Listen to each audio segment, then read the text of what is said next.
একজন প্রজ্ঞাময় বৃদ্ধকে জিজ্ঞাসা করা হয়েছিল, পুরুষ কি কাঁদে? তিনি জবাব দিয়েছিলেন, হ্যাঁ, পুরুষ কাঁদে, অবশ্যই কাঁদে। যে প্রশ্ন করেছিল সে অবাক হয়ে বলল, পুরুষ কিভাবে কাঁদে? কি এমন কারণ থাকতে পারে যাতে পুরুষও কাঁদে? বৃদ্ধ বললেন, পুরুষ কাঁদে যখন তার মায়ের মতো আপন মানুষগুলোকে এই দুনিয়া ছেড়ে চলে যায়। পুরুষ কাঁদে যখন তার বাবা মা দুজনই হারায়। পুরুষ কাঁদে যখন তার সন্তান অসুস্থ হয়ে পড়ে।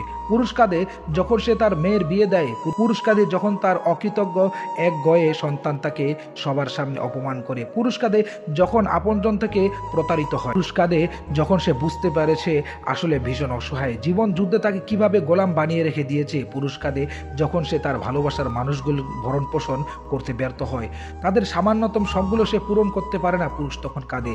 পুরুষ কাঁদে যখন সে তার নিজের মা, মাটি আর দেশ থেকে অনেক দূরে ভালোবাসার মানুষগুলোকে একটু ছুতেও পারে না, একটু আদরও করতে পারে না। হ্যাঁ, পুরুষ কাঁদে, কিন্তু সে তখনই কাঁদে যখন ঝুম বৃষ্টি নামে, যখন তার পাশে বালিশটা ছাড়া আর কেউই থাকে না। পুরুষের সেই অশ্রু তার চোখের গর্ত থেকে বেরিয়ে আসে না যা অন্য কেউ দেখে ফেলবে। পুরুষের অশ্রু বেরিয়ে আসে তার হৃদয়ের গহীন থেকে, কখনো সেটা একটা দীর্ঘশ্বাস, কখনো বিস্ময় হতবাক হয়ে তাকিয়ে থাকে। পুরুষের অশ্রুতে তার চামড়ার ভাঁজ পড়ে, চুল দাড়ি পেকে যায়, তার হাত দুটো কেঁপে উঠে।